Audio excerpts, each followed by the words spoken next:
Governor, you mentioned rapid trains.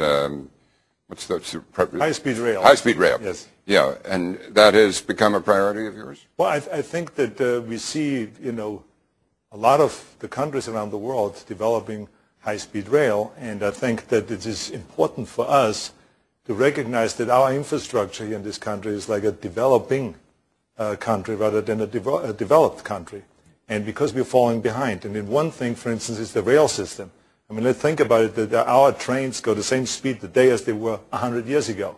So where's the progress? So I think the next thing that we need to do, like France has done, China, Japan, and other countries, Germany and so on, is to build high-speed rail.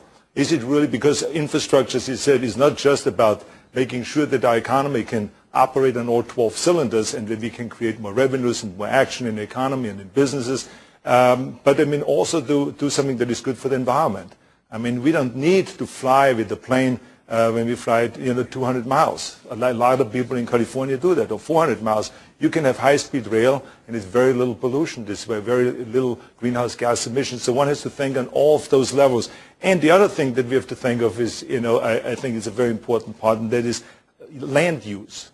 I think whenever we talk about infrastructure, I mean, the reason why we have to build infrastructure is if we don't do a smart growth, we have to build more and more infrastructure. I think we can save a lot of money if we do smart growth, where we build at the homes and all of this closer into towns. This is what we have just passed, SB 375 in California, which is the first bill, I think, nationally that talks about land use and to start giving incentives and start planning how to use the land and how to start building and what permits to give and so on. Robert, sorry, just to jump on that, because the land use is so critically important.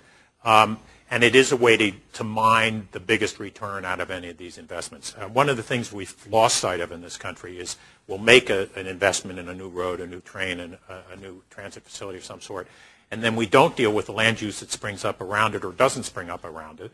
We have often been investing in infrastructure that is feeding real estate speculation rather than reinforcing our communities. So the whole notion of smart growth, more intelligent growth strategies, both at the state and the local level, has to be a critical part of this to get the full benefit out of these investments.